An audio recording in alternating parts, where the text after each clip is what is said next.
दोस्तों यह है कक्षा 6 की इतिहास की किताब यानी हमारा अतीत पार्ट 1 और आज से हम इसे पढ़ना शुरू करेंगे। यह मेरे यूट्यूब पर पहली लॉन्ग वीडियो है, तो अगर मुझसे कोई भी गलती हो जाए तो साथ के साथ क्षमा करना। इतिहास सुनते ही कई लोगों को लगता है कि यह बस साल, तारीखें और राजाओं के नाम याद रखने का विषय है।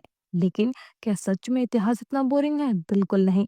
इतिहास वो आईना है जो हमें हमारे अतीत से जोड़ता है।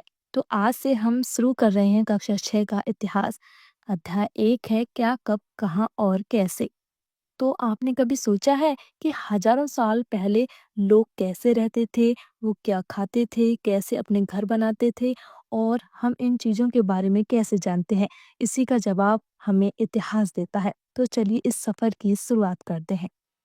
दोस्तों इतिहास हमें बताता है कि हमारे पूर्वज क्या खाते थे, कैसे वस्त्र पहनते थे, उनका समाज कैसा था, कैसे घरों में रहते थे, आवास कैसा था, जीवन शैली कैसी थी। यह सब हमें इतिहास बताता है। लेकिन हमें यह जानकारी कैसे मिलती है? हमारे पास यह जानकारी पांडुलिपियों, पुराने अवशेषों और पुरातात्विक खोजों से मिलती है। अगला पॉइंट है कि कई लाख वर्ष पहले लोग कहाँ रहते थे? क्या उनके पास भी हमारी तरह घर था? चलिए जानते हैं। कई लाख वर्ष पहले लोग नर्मदा नदी के तट पर, गुफाओं में, पहाड़ों और जंगलों में रहते थे। वहीं पर वह शिकार किया करते थे। अगला पॉइंट है कि वह भोजन कैसे करते थे? उनके पास कहाँ से आता था भोजन? तो कई लाख वर्ष पहले लोग जड़ों, फलों तथा जंगल के अन्य उत्पादों का यहीं से संग्रह किया करते थे। दोस्तों उत्तर पश्चिम की सुलेमान और किरथर पहाड़ियों में कुछ ऐसे स्थान हैं जहां लगभग 8000 वर्ष पूर्व स्त्री पुरुषों ने सबसे पहले गेहूं तथा जौ जैसी फसलों को उपजाना शुरू किया। उन्होंने भेड़, बकरी और गाय, बैल जैसे पशुओं को पालना शुरू किया। दोस्तों विंध्य पहाड़ियों से चावल के अवशेष पाए गए हैं और सिंधु नदी के किनारे बसे सिंधु घाटी के नगर लगभग 4700 वर्ष पूर्व फले फूले थे। यह दुनिया की सबसे पहली और सुनियोजित नगर सभ्यताओं में से एक थी।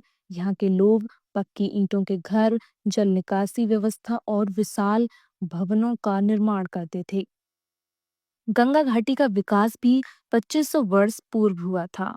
अब जानते हैं देश का नाम कैसे पड़ा। दोस्तों इंडिया शब्द इंडस से निकला, जिसे संस्कृत में सिंधु कहा जाता है। लगभग 2500 वर्ष पूर्व उत्तर पश्चिम की ओर से आने वाले ईरानियों और यूनानियों ने सिंधु को हिंदौस तथा इंदौस और इस नदी के पूर्व में स्थित भूमि प्रदेश को इंडिया कहा। और हमारे देश को प्राचीन ग्रंथों में जम्बूद्वीप, आर्यावर्त, हिंदुस्तान जैसे नामों से भी जाना जाता था। क्या आपको तिथियों का मतलब पता है? चलिए जानते हैं। दोस्तों ईसा मसीह के जन्म से पहले की सारी घटनाओं को ईसा पूर्व यानी कि बीसी कहते हैं और ईसा मसीह के जन्म के बाद की सब घटनाओं को ईसवी कहते हैं यानी कि एडी। तो दोस्तों आज हमने इतिहास के पहले अध्याय को समझा। हमने जाना कि इतिहास सिर्फ राजाओं और लड़ाइयों की कहानी नहीं, बल्कि हमारी संस्कृति, समाज और जीवन शैली को समझने का तरीका है। हमने यह भी देखा कि लोग कहाँ रहते थे, हमारे देश का नाम कैसे पड़ा और तिथियों का क्या मतलब होता है। अब एक सवाल आप सभी के लिए, क्या आपको लगता है कि सिंधु घाटी सभ्यता के लोग ज्यादा बुद्धिमान थे या हम, और क्यों? अपना जवाब कमेंट में लिखें।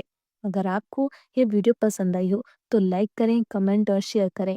और सबसे ज़रूरी बात, क्या हमें इस एनसीईआरटी सीरीज़ को जारी रखना चाहिए?